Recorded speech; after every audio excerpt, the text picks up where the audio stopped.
Good morning, student. Today we will discuss about the young ones to adult topic. Okay, so as you know, in your previous class also you read that what is the life cycle of silkworm.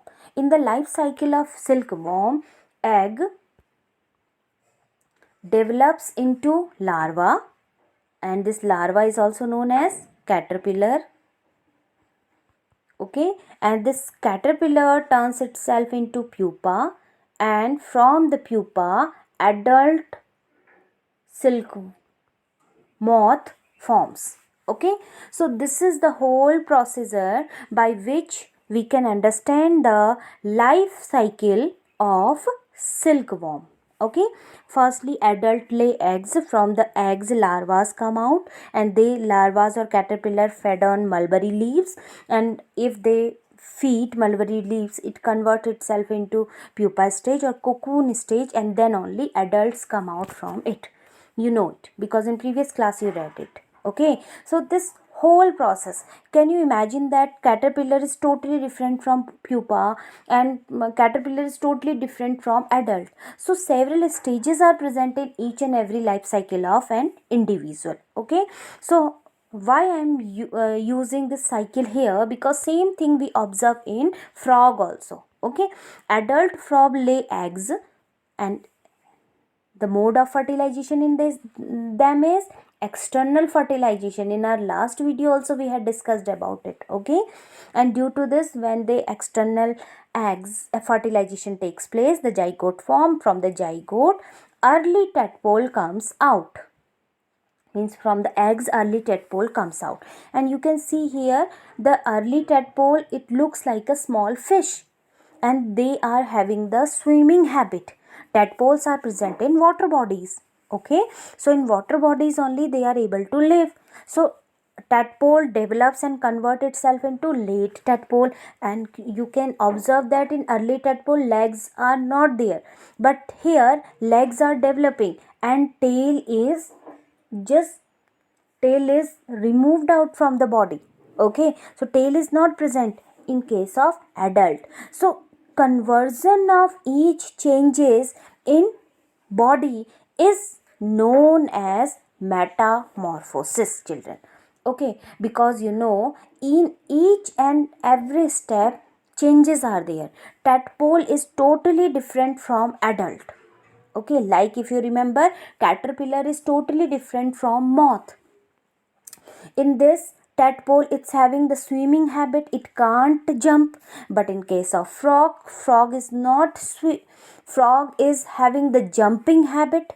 Okay, so you can observe the thing that the drastic changes takes place in each and every step, and these drastic changes are known as metamorphosis. I hope metamorphosis is clear. Now, we will move on to the next topic, which is known as asexual reproduction.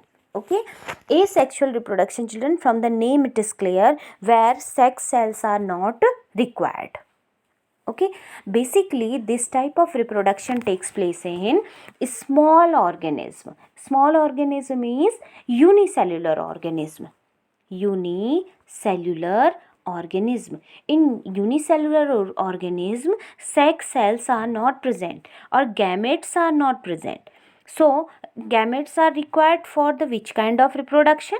Sexual reproduction. You know it very well, because in the previous part of the chapter we had already discussed that for the sexual reproduction gametes are very essential, but for asexual reproduction gametes are not required. They show the reproduction from their own cell. Okay, basically asexual reproduction is found in a unicellular organism or simple organism.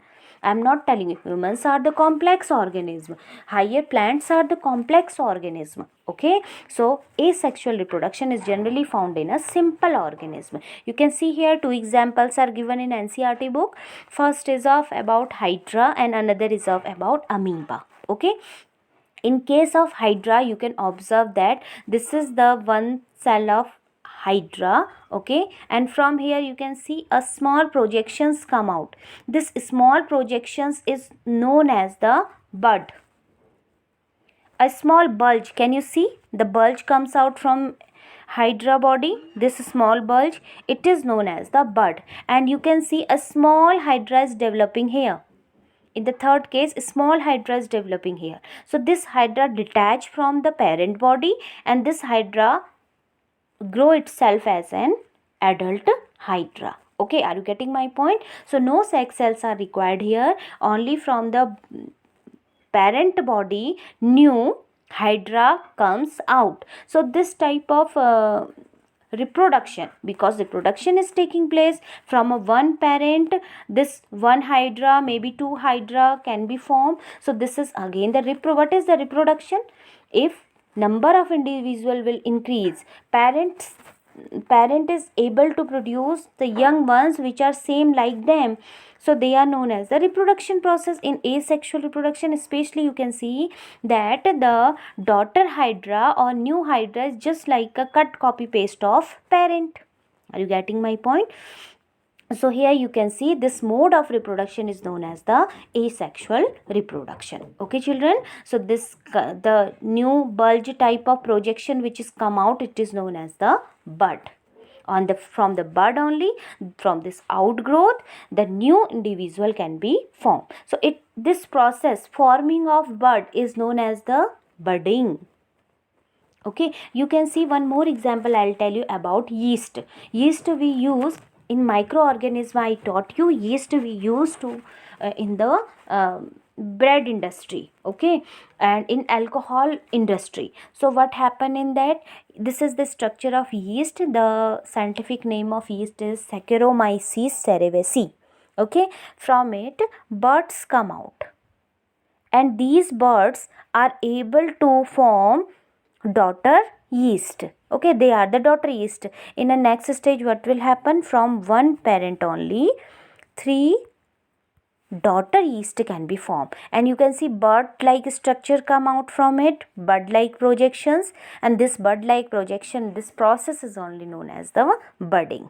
Okay, now the next process is known as the binary fission. You can see here one parent amoeba is there.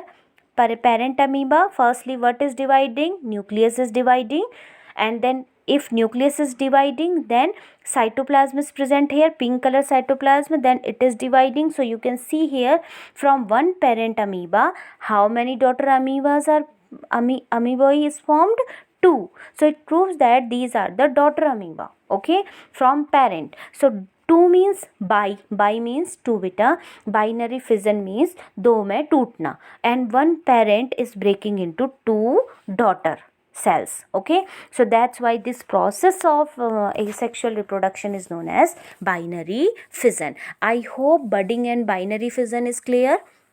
So the process always begin with the division of nucleus. Okay, then after division of nucleus, what is dividing here? Cytoplasm is dividing, and after the division of cytoplasm, you are able to get the 2 daughter cells from one parent cell. So this process is known as the binary fission. Okay, and the above one is known as the budding process. I hope asexual reproduction is clear, children.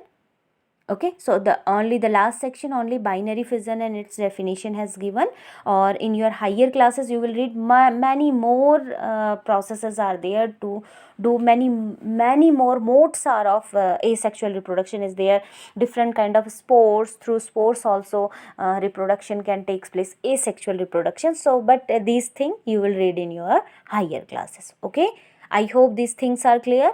So in our next video we will discuss about the clone organism. Okay, and if you have any question regarding this, please send me. Thank you children.